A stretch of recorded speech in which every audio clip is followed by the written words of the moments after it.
Pimply राज्य में आज राजा भीमदेव ने अपने दरबार में एक वैचारिक सम्मेलन का आयोजन किया था, जिसमें पूरे भारतवर्ष के विद्यालयों के सबसे उत्कृष्ट विद्यार्थी भाग ले रहे थे। भाग ले रहे सभी छात्रों के लिए दान दक्षिणा थी और जीतने वाले उम्मीदवार के लिए थी राजा के मंत्रिमंडल में मंत्री पद की कुर्सी। इस सम्मेलन में तक्षशिला का प्रतिनिधित्व कर रहे थे वहां के सबसे होनहार छात्र चाणक्य। दरबार में राजा के महामंत्री कृष्ण स्वामी सभी प्रतिभागियों से एक एक कर देश के समाज के हित के बारे में प्रश्न पूछ रहे थे, लेकिन अब तक एक भी प्रतिभागी ऐसा नहीं मिला था जो उनके प्रश्नों का संतुष्टिजनक उत्तर दे सके। और अब बारी आई चाणक्य की। उन्होंने राजा और पूरे मंत्रिमंडल को नमन कर अपना परिचय दिया। उसके बाद वो अपनी शिखा की गांठ को कसते हुए आ खड़े हुए राजा के सामने प्रश्नों के उत्तर देने। उनके चेहरे पर एक शालीनता का भाव था। महामंत्री ने चाणक्य से अपना पहला प्रश्न पूछा, सबसे बड़ा शत्रु कौन? चाणक्य मुस्कुराए और बोले, अहंकार। अहंकार से बड़ा और कोई शत्रु नहीं। वहां बैठे मंत्रीगणों ने चाणक्य की प्रशंसा की। कृष्ण स्वामी ने अगला प्रश्न पूछा, सबसे बड़ा धन क्या है? चाणक्य बोले, विद्या। विद्या ही सबसे बड़ा और अनमोल धन है। उत्तर सुन प्रतिभागियों ने तालियां बजानी शुरू कर दी, लेकिन राजा भीमदेव ने उस उत्तर में कोई रुचि नहीं दिखाई। उनके लिए एक राजा के राजकोष का धन ही सबसे बड़ा धन था।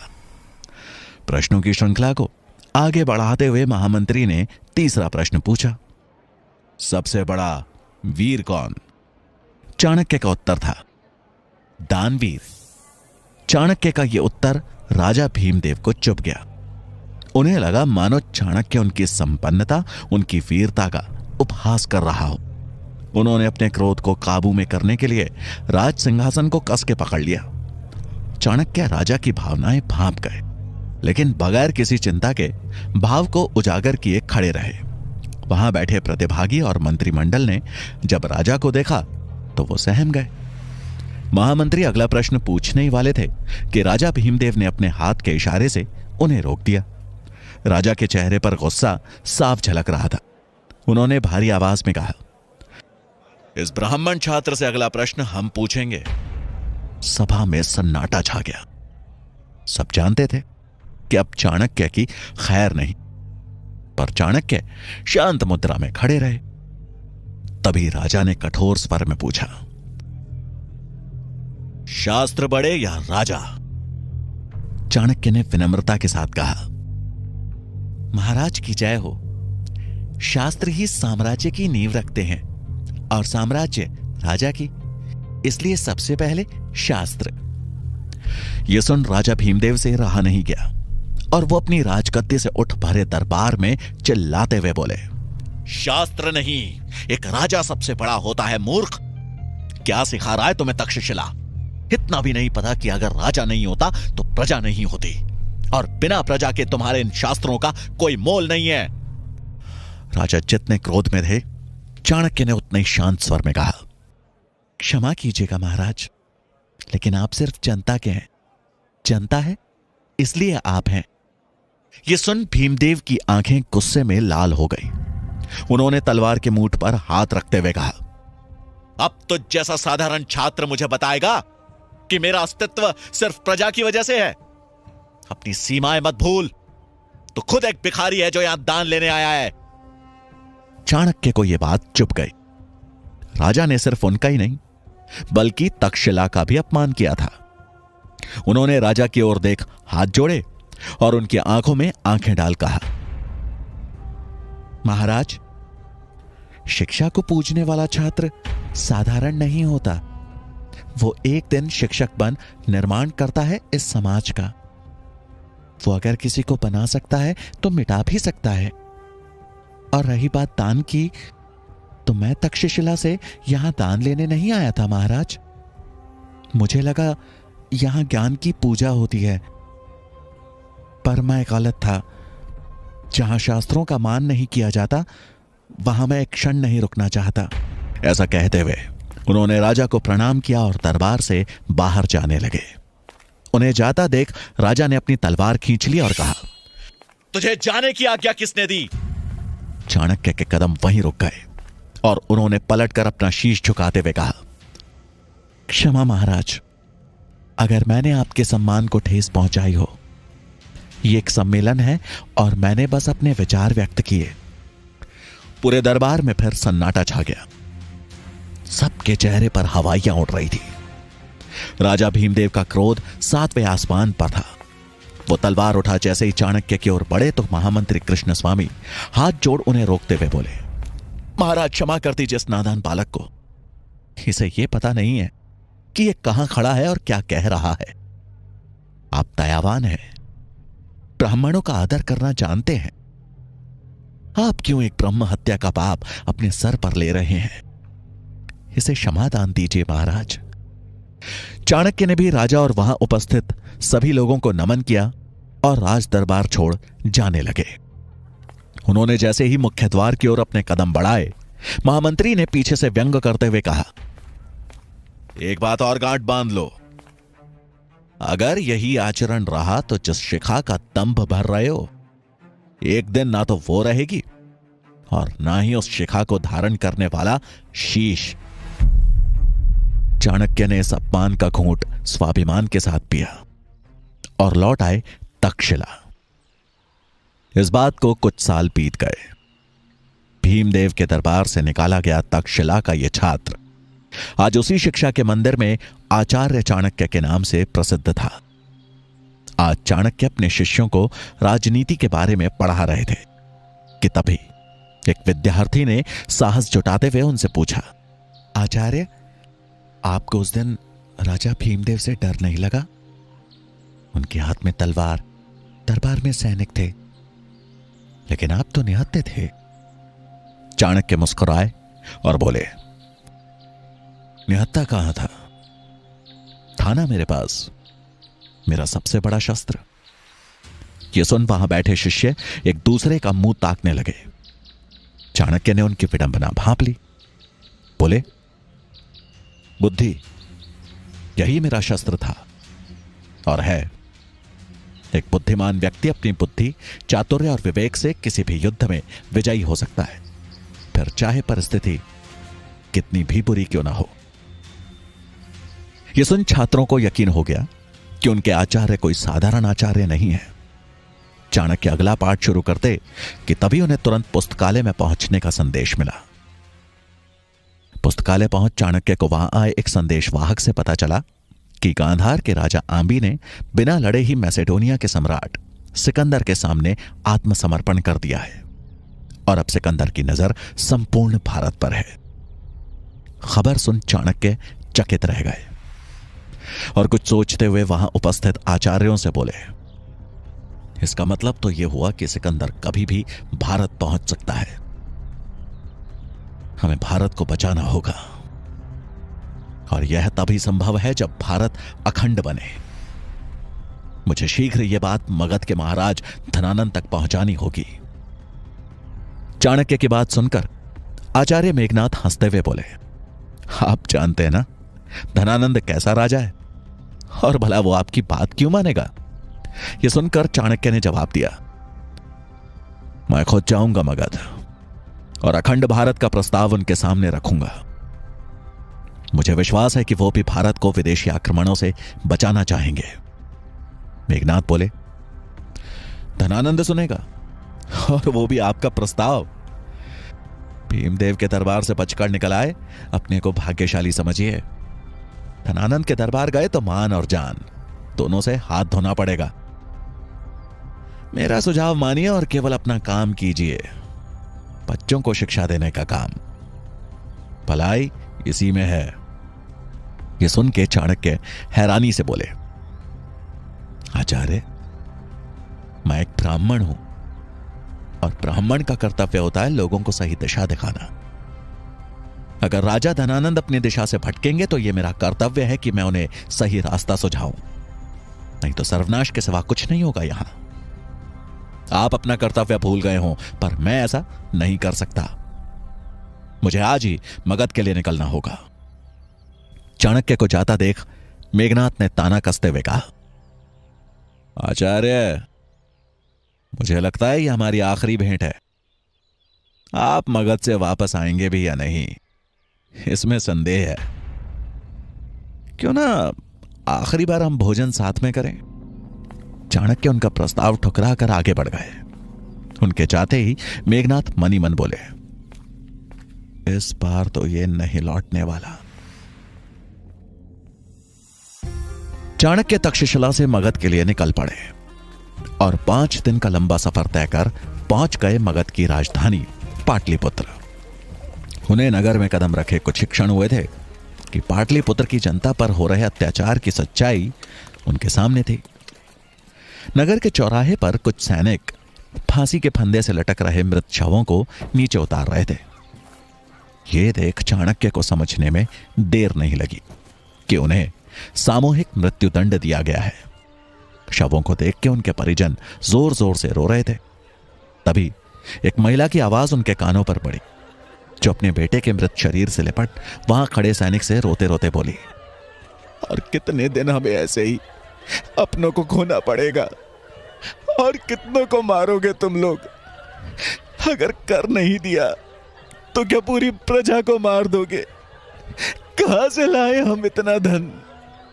उस औरत की बात सुन उस सैनिक ने गुस्से में उसे धक्का मारते हुए कहा, ए बुढ़िया, अगर ज्यादा आवाज करेगी तो तुझे भी लटका दूंगा इसी फंदे पे।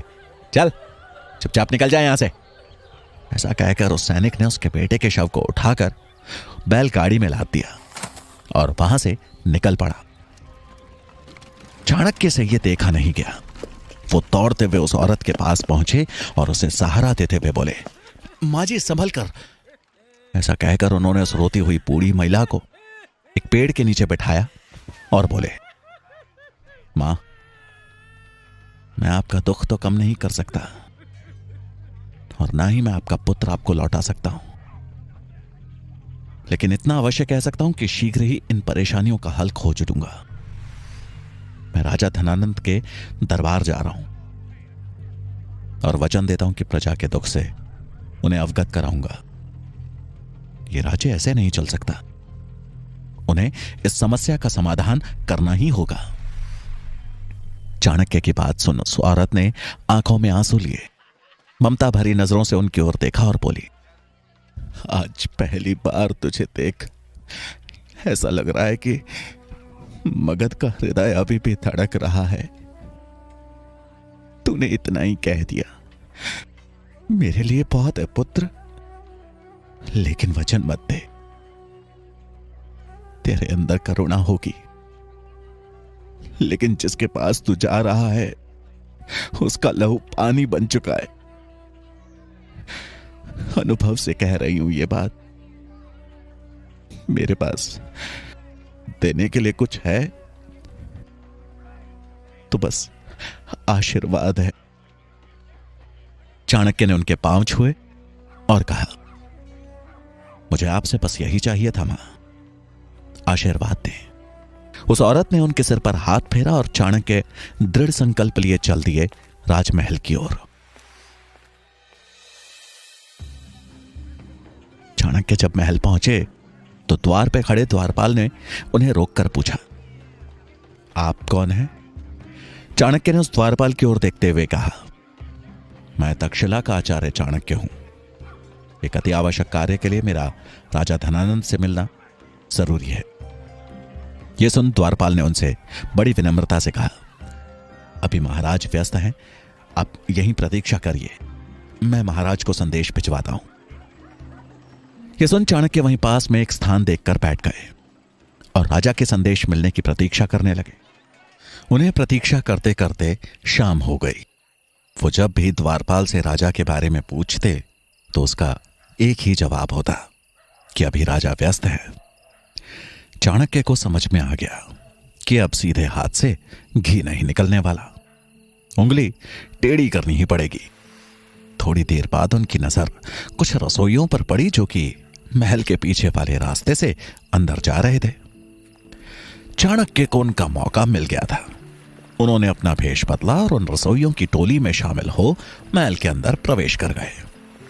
लेकिन राज दरबार तक पहुंचना अभी भी आसान नहीं दिख रहा था। क्योंकि अंदर एक द्वार पे खड़े कुछ सैनिकों ने सबसे आगे चल रहे रसोइयों को रोककर पूछा, कितने लोग हैं आज? उसने जवाब दिया, आज भी 10 लोग हैं। यह सुने एक सैनिक ने गिनती शुरू कर दी कि तभी चाणक्य का दिमाग तेजी से चलना शुरू हुआ। उन्हें जल्दी उपाय ढूंढना था, नहीं तो वो पकड़े जाते। जिस तीव्रता से उनका दिमाग चल रहा था, उसी तेजी से उनकी नजरें भी घूम रही थी। इधर सैनिक की गिनती 6 तक पहुंच चुकी थी। तभी चाणक्य की नजर सामने रखे फूलदान पर पड़ी और उन्होंने चालाकी से उस फूलदान को गिरा दिया। ये देख कतार में खड़े रसोइये उस फूलदान को उठाने के लिए एक साथ झुंड में हो गए। सैनिक की गिनती बीच में रुक गई और इसी मौके का फायदा उठा चाणक्य ने वहां से अपना रास्ता बदल लिया और निकल गए राजदरबार की खोज में। वो एक जगह रुक वापस अपने भेष में आए और कुछ ही देर में वो राजदरबार के अंदर थे। लेकिन ये क्या, राजदरबार में कोई राजसभा नहीं, बल्कि बाहर से आई सुंदरियों का नृत्य चल रहा था। धनानंद नशे में चूर सुंदरियों के नृत्य का आनंद ले रहा था। अचानक उसकी नजर मैली धोती पहने ब्राह्मण पर पड़ी और वो गुस्से में बोला, कौन हो तुम? अंदर कैसे आए? नृत्य वहीं रुक गया। चाणक्य ने अपने हाथ जोड़ बड़े ही शांत भाव से कहा, प्रणाम महाराज, मैं तक्षशिला का आचार्य चाणक्य हूं। धनानंद को चाणक्य का यूं आना अच्छा नहीं लगा, लेकिन उसने अपना गुस्सा शांत करते हुए थोड़ा नरम भाव से कहा, प्रणाम आचार्य, पर ऐसी क्या वजह थी जो आप बिना बताए अंदर आ गए? चाणक्य बोले, मैंने द्वारपाल को संदेश दिया था। लेकिन तभी उनकी बात को काटते हुए धनानंद ने कहा, तो अगर द्वारपाल ना बोलेगा तो आप ऐसे बिना बताए चोरों की तरह चले आएंगे अंदर? कहां गई आपकी शिक्षा? चाणक्य गंभीर भाव से बोले, इस अपराध के लिए क्षमा महाराज, लेकिन मेरा आपसे मिलना अत्यंत आवश्यक था। धनानंद ने अपने आसन पर ही बैठते हुए कहा, ऐसी भी क्या बात करनी है आपको जो आप थोड़ी प्रतीक्षा भी नहीं कर सके? हम भी तो जरूरी काम कर रहे हैं। आपका भाग्य अच्छा है कि हम ब्राह्मणों को नहीं मारते, वरना अब तक ये शीश धरती पर होता।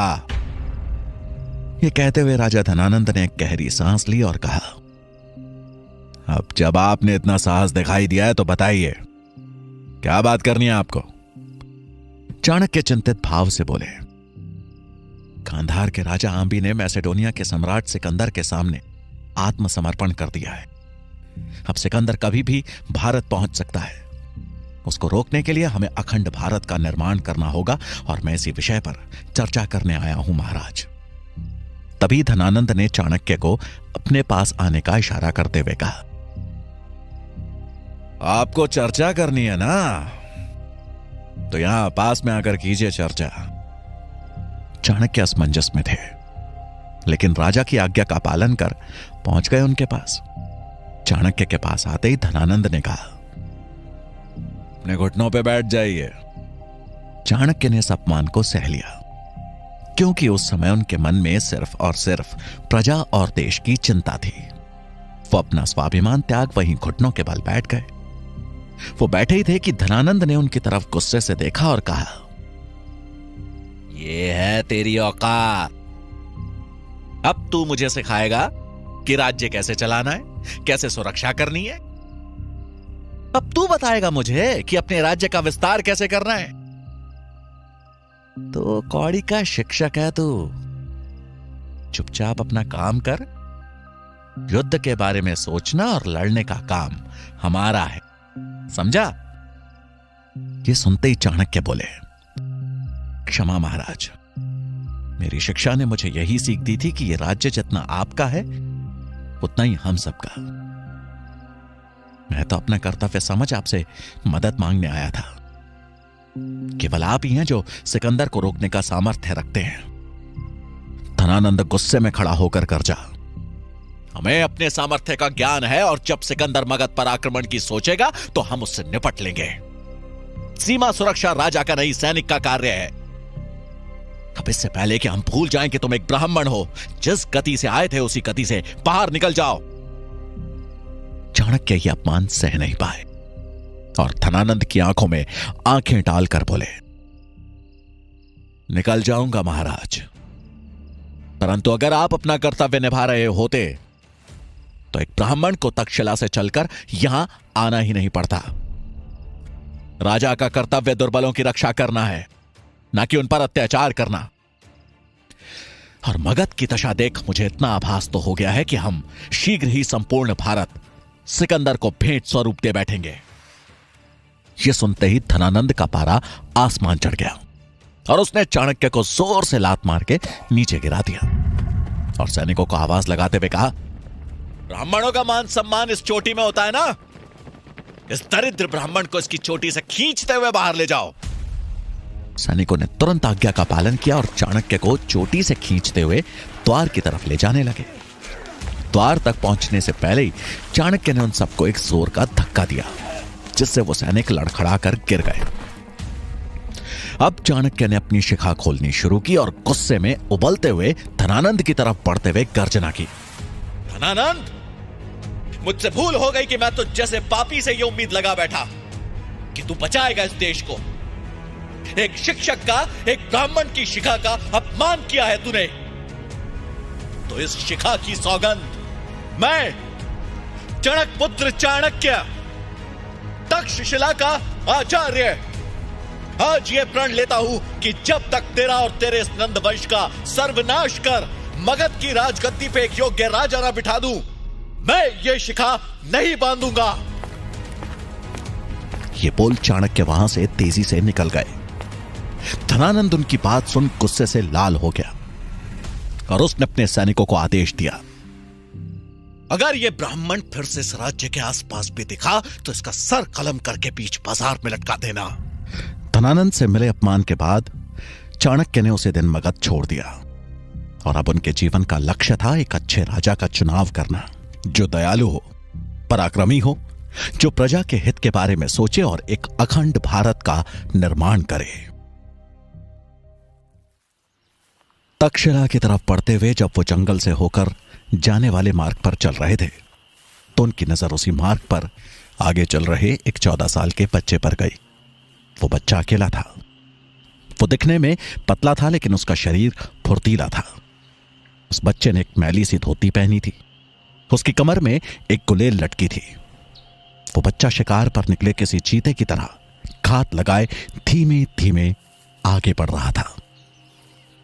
उसे देख चाणक्य को उत्सुकता हुई और उन्होंने मनी मन कहा, यह बच्चा सुनसान जंगल में क्या कर रहा है? अब चाणक्य भी धीमे पांव उस बच्चे के पीछे पीछे चलने लगे। तभी उन्होंने देखा कि वो लड़का 2 लोगों का पीछा कर रहा है। कुछ दूर पीछे चलने के बाद चाणक्य ने देखा कि वो बालक जिन 2 लोगों का पीछा कर रहा है वो भी एक अकेले चल रहे यात्री का पीछा कर रहे हैं। ये देख चाणक्य को समझने में देर नहीं लगी कि वो दोनों लोग लुटेरे थे और अपने आगे चल रहे यात्री को लूटने की मंशा से उसका पीछा कर रहे थे।